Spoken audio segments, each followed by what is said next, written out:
Mon invité, je suis tellement content de la recevoir parce qu'elle a eu l'audace de lancer un premier album solo. Puis elle a quand même un super de beau background musical, entre autres avec son groupe métal mélodique montréalais Uriel. Écoute, ça sonne comme une tonne de briques. Ils sont allés du côté du festival. Ils ont tout cassé là-bas. Les gens les ont applaudis chaleureusement. Ils ont apprécié le spectacle. Pour en parler avec moi, premier album solo pour elle, Anatomy of Fear. Gaïa Guarda, qui est mon invité. Salut Gaïa, comment ça va? Ça va très bien et toi? Ça va très bien. Gaïa, écoute, j'ai le goût de te demander, ça sort d'où la musique classique pour toi? Parce que jouer de la harpe, écoute, c'est bien rare qu'on entend ça là, quand on est jeune. Moi, mon rêve, c'est jouer de la harpe. Puis je vais réussir à avoir un band, je vais jouer dans un groupe métal, je vais lancer un projet solo. Écoute, la musique classique, c'est pas donné à tout le monde. De ton côté, qui t'a lancé un peu là-dedans? J'ai été vraiment chanceuse parce que mon père est musicien classique aussi. Donc, Okay. lui, il a commencé avec la guitare classique. Éventuellement, il a switché puis est allé étudier au Conservatoire de musique de Montréal comme composition contemporaine.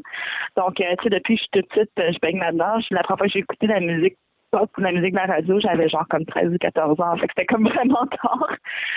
Donc, j'ai toujours été influencée très fort avec la musique classique à cause de mon père. Donc, après, je suis allée à l'école là-dedans. Qui t'a choisi? Est-ce que c'est la harpe qui t'a choisi ou c'est toi qui as choisi cet instrument-là et pourquoi? Je te dirais que c'est la harpe qui m'a choisi, dans le sens que ça faisait vraiment des années que j'en voulais une. Puis à un moment donné, j'ai juste eu comme une bulle, puis je suis comme, OK, je vais m'en acheter une. J'ai passé des mois à checker, genre sur Kijiji ou sur un peu partout sur Internet pour que je pouvais en trouver une. Puis après, je pense que ça m'a pris comme 4 mois de recherche. Je suis tombée sur ma harpe que j'ai achetée, donc ma petite harpe celtique. Ça a été comme un coup de cœur. J'ai tellement adoré l'instrument. Je voulais tellement juste en jouer tout le temps. Mais non, je te dirais que c'est la harpe qui m'a choisi et non l'inverse. Est-ce que c'est un instrument qui est compliqué? Je veux dire que, mettons, j'arrive, moi, en arrière de ça. Je suis capable de faire de quoi en dedans d'un an ou je suis une cause perdue? Je trouve que c'est un instrument qui est un peu accessible à tout le monde. On a l'impression que ça l'est pas. Parce que c'est quand même dispendieux pour commencer.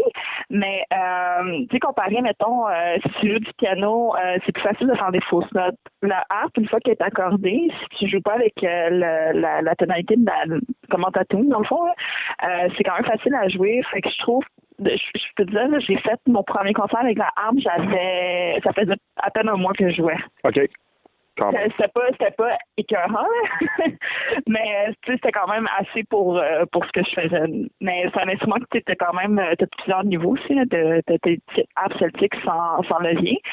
Moi, je viens d'en acquérir une en ce moment. J'ai une petite harpe rose, qu'elle a le peu de levier, donc c'est un petit peu plus débuteur. T'as des harpes celtiques qui sont un peu plus grosses avec des leviers, ça c'est comme ça que j'ai en ce moment. Puis t'as des harpes d'orchestre qui sont comme gigantesques. Ça c'est celle qu'on voit le plus souvent, je dirais. Qui sont gigantesques avec des pédales. Donc, eux sont un petit peu plus compliqués à jouer.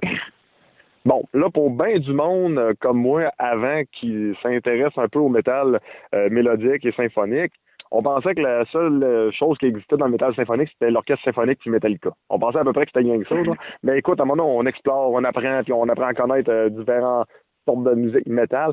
De ton côté, comment le métal est rentré dans ta vie, puis pourquoi avoir décidé de lancer un band metal alors que tu mentionnes depuis le début, écoute, ton père était dans le monde du symphonique, tu as commencé là-dedans, tout le reste, et écoute, à un moment donné, il y a eu une transition quelque part, là, le côté rebelle, entre parenthèses, est sorti de toi, là. Je te dirais, vers 14-15 ans, j'ai découvert un peu de punk. Puis je trouvais ça vraiment cool comme style de musique. Après, j'ai comme découvert le rock, puis éventuellement, ça a fait le gateway vers le métal. Puis j'ai découvert des groupes symphoniques comme Nightwish. Ouais. Dans le temps qu'il y avait encore Taria dedans.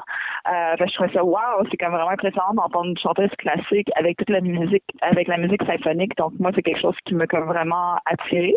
Mais quand j'ai commencé à étudier en musique classique, quand j'ai commencé à étudier en chant, j'étais pas vraiment sûre que je vais être dans un groupe. Je voulais vraiment plus faire comme de l'opéra. Je voulais vraiment comme faire des concerts, faire des récitals. Puis plus ça avançait, plus je me rendais compte que je voulais plutôt aller dans une note un peu plus métal, puis d'aller faire quelque chose qui était un petit peu plus différent du côté genre classique de mes études. Donc je te dirais, ouais, mes influences ont vraiment été comme métal à partir de je dirais quand j'étais comme fin vingtaine. Uriel a un très beau succès jusqu'à présent. Écoute, j'ai goût de t'entendre là-dessus. Un groupe qui est composé majoritairement de filles. Girl Power, je pense qu'on peut dire ça comme ça. Vous avez un beau succès. Les gens vous apprécient. Les gens ont hâte d'entendre vos chansons. Les gens aiment votre originalité. J'aimerais t'entendre sur le succès de Uriel. Un, est-ce que tu es surpris? Puis deux, écoute, j'ai goût de te demander, si mettons, là, on t'avait dit à l'époque que tu allais être une des leaders de cette band-là, comment t'aurais vu ça? Parce qu'écoute, ça fait pas si longtemps que ça, pareil qu'on voit des filles dans le métal s'illustrer autant que vous le faites. Puis le fait que vous êtes majoritairement des filles en plus et de la façon que vous le faites avec vos idées, vos créations, vos manières, écoute, c'est quand même extraordinaire. Là. Ben, en fait, on est moitié-moitié. On est 3 filles, 3 gars. Ouais, mais les filles. En arrière, là, on c'est ça, c'est tout comme, là, tu comprends ce que je veux dire. Ouais, mais c'est sûr que comme, tu sais, quand j'ai commencé à vraiment plus chanter et à vouloir joindre des groupes métal, je m'attendais pas vraiment à en fronter un. Je m'attendais plus à être comme, tu sais, comme un peu comme background, un peu plus comme dans, mettons, Cradle of Filth, tu sais, que les voix féminines étaient vraiment plus en arrière. Fait que c'est sûr que comme quand j'ai eu l'opportunité de joindre Uriel, la formation n'était pas vraiment comme qu'elle est en ce moment. On n'avait pas le même, on n'avait pas les mêmes membres. Moi, ça va faire 8 ans que j'étais avec eux, donc ça fait quand même un petit bout. J'ai fait 2 albums avec eux. Puis c'est sûr que je dirais le premier album sur lequel j'étais, qui est Remains of Innocence, quand j'étais arrivée dans le groupe, l'album était déjà composé. Il fallait juste que j'ajoute mes vocales, puis j'ai beaucoup improvisé. Quand on est arrivé à Multiverse, qui est l'album qu'on a sorti l'année passée, on a eu un peu plus de temps pour se préparer. Puis je trouve que ça a fait vraiment une grosse différence. Aussi, le fait qu'on a travaillé, on a enregistré à The Grid avec Christian Donaldson, ça fait comme monter notre niveau, je te dis. Parce que tu sais, c'est quelqu'un qui va vraiment te pousser, puis qui a comme des bonnes idées, puis qui est vraiment encourageant, puis ça aide vraiment beaucoup à monter ta confiance en toi quand tu es en train d'enregistrer, surtout. Là. Fait que c'est sûr que je m'attendais pas au succès qu'on a en ce moment. J'espère qu'il nous en reste encore beaucoup qui s'en viennent. C'est sûr qu'avec la pandémie, ça rend ça un petit peu plus compliqué. On était quand même supposé ouvrir pour Rhapsody of Fire, pour se mettre ce qui arrive avec ce show-là. Mais je suis vraiment contente. Je sais qu'on a mis vraiment beaucoup d'énergie dans le groupe. On a mis beaucoup d'énergie sur la musique, puis beaucoup de travail. Puis je trouve qu'on récolte ce qu'on aime. Premier album solo pour toi, Anatomy of Fear. Écoute, pour moi, un titre, c'est super important. Est-ce qu'il y a un lien entre le fait que tu lances un premier album solo puis le titre? Ouais. Dans le fond, quand j'ai commencé à travailler sur l'album, j'avais pas d'idée le titre que j'allais mettre sur l'album. J'avais pas aucune idée ça serait quoi le genre. J'avais comme aucun plan. Quand j'étais rendue à la moitié de la composition de l'album, j'étais en train de travailler sur une chanson qui s'appelait Anatomy of Fear, qui est justement la chanson thème de l'album. Puis cette chanson-là était tellement frustrante à travailler dessus parce que j'avais tellement plein d'idées, puis comme j'essayais de placer mes idées dans mon logiciel, puis ça fonctionnait pas, puis j'ai commencé à être vraiment frustrée. Fait que je travaillais comme une semaine non-stop dessus, j'arrêtais, je voulais pas la toucher pendant des mois, puis éventuellement je retournais, mais tu sais, c'est un petit peu à contre-cœur. Puis quand je me suis mis à vraiment analyser mon processus de création, je me suis rendu compte que la raison pour laquelle je n'étais pas capable de l'avancer, c'est parce que j'avais peur.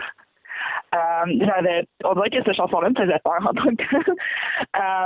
Fait que j'ai beaucoup réfléchi à ça, puis je me suis rendu compte que ma manière de travailler, puis ma manière de me motiver, c'est beaucoup avec la peur. Et fait quand j'ai réalisé ça, je me suis dit, ça fait vraiment du sens. Tout ce que je fais est en fonction de ma peur de rester pareil, ma peur de pas évoluer comme personne, ma peur de pas devenir meilleure musicienne, ma peur de juste pas être une meilleure personne en général. Donc quand j'ai fait cette réalisation-là, j'ai décidé que l'album allait s'appeler comme ça, parce qu'en même temps j'avais peur de sortir cet album-là parce que je savais pas comment mes fans allaient réagir vu que c'était pas du métal. Donc ouais, c'est très tout est en lien avec la peur. Est-ce que d'un côté c'était rassurant parce que tu sais, on regarde ceux qui ont travaillé sur l'album. Écoute, tu sais, Jessica, on parle de Ariana aussi, bien sûr, tu sais, tes 2 collègues de Uriel, Lindsay Schoolcraft, l'ancienne de Cradle of Filth, qui est une de tes meilleures amies. J'imagine que ce côté-là devait être quand même rassurant, tu sais, tu travaillais avec du monde que tu connaissais pareil, là. Ouais, ben surtout, je vais t'arriver avec toi comme quand j'ai enregistré le vocal avec le même producteur qu'Andy. Donc, c'est vraiment un peu comme la même équipe qu'on a eue. Quand j'ai fini de faire les vocales, elle me proposé de parler avec Rocky Gray, qui est l'ancien, le drummer original d'Evanescence, pour lui demander s'il serait intéressé à faire des drums sur mon album. Puis, quand je lui ai envoyé les chansons, j'étais tellement terrorisée. Dans quel monde est-ce que cette personne-là va vouloir travailler avec moi? Il va me démolir! Finalement, je t'envoie peut-être, puis on se parlait sur Facebook, puis il me dit « Ah, mais tu sais, c'est vraiment cool comme projet, je suis vraiment contente que tu m'avais partagé, je trouve les chansons sont vraiment nice. » Moi, j'étais comme dans quel monde est-ce que quelqu'un que j'avais un poster chez moi dans ma chambre est en train de travailler sur mon album, là? Mais tu sais, c'est sûr qu'avoir du monde comme elle ou comme lui ou comme mes bandmates qui croient en moi, ça m'a beaucoup poussé, ça m'a beaucoup motivé, genre, à comme sortir cet album-là.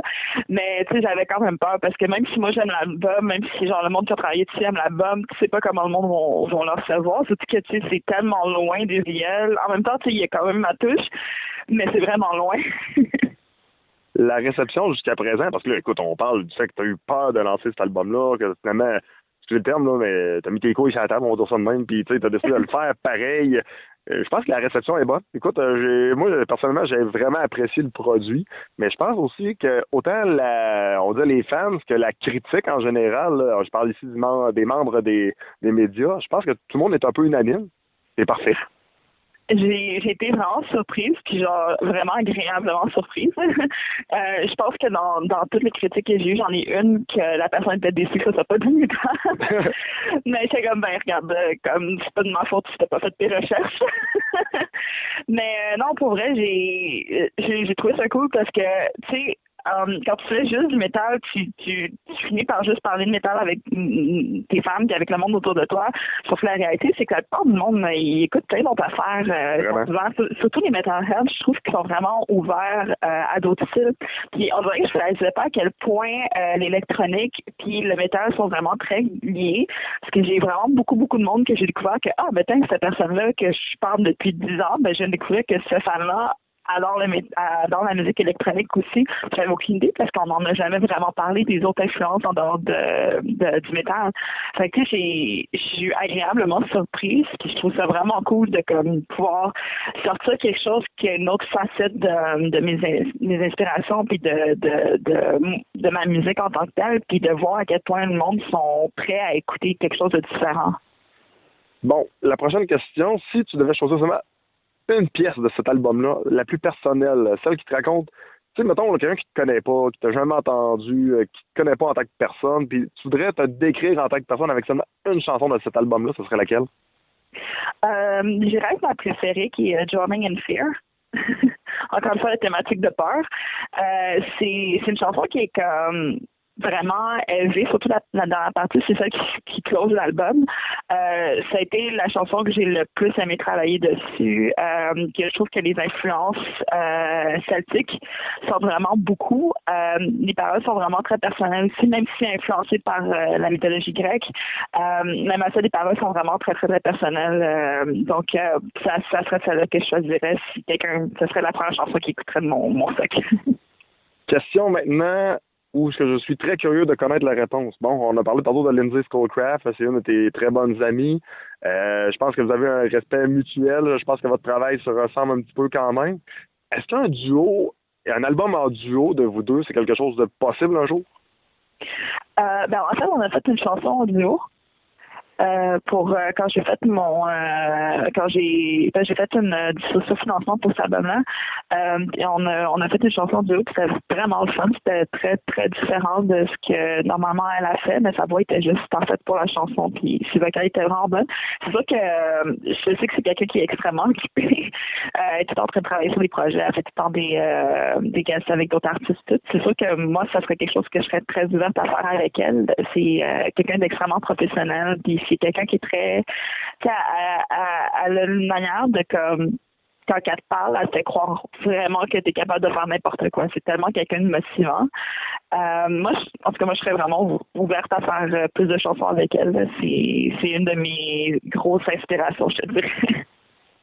Maintenant, on retourne à Uriel l'espace de 2 petites secondes. Je me suis fait dire qu'il y aurait possiblement un album acoustique, ou du moins quelque chose d'un petit peu moins robuste, on va dire. Disons-le comme ça. C'est-tu vrai, ça? En fait, on est tranquillement en train de travailler là-dessus.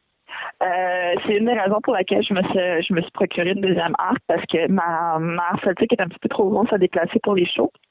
Alors, j'étais en train de me magasiner pour me payer quelque chose un petit peu plus petit pour qu'on puisse faire des sets acoustiques. Je sais pas si on pense faire un album avec ça ou un EP, mais je sais que dans nos plans futurs, avoir des versions acoustiques de nos chansons, c'est quelque chose qu'on voudrait faire parce que quand on a fait le show de lancement à Montréal, on a joué la dernière chanson qui est sur l'album, qui est Heart Underneath, qui est juste sur l'album, c'est juste vocal et harpe. Quand on l'a fait en show, on a ajouté violoncelle, puis le monde a vraiment eu une très, très belle réponse à cette chanson-là. Donc, ça a comme un peu germé l'idée d'éventuellement de faire nos chansons version acoustique. Donc, je sais que c'est quelque chose qu'on aimerait travailler dans les futurs mois. Là. Gaïa, félicitations. Écoute, le premier album solo, c'est une belle réussite. J'espère qu'il va en avoir un autre. Puis pour ce qui est de Uriel, ben écoute, bon, sans dire qu'on attend déjà le prochain, on a quand même un petit peu hâte. Fait que, faut que la pandémie vienne, amenez-nous l'album. Parfait, merci beaucoup.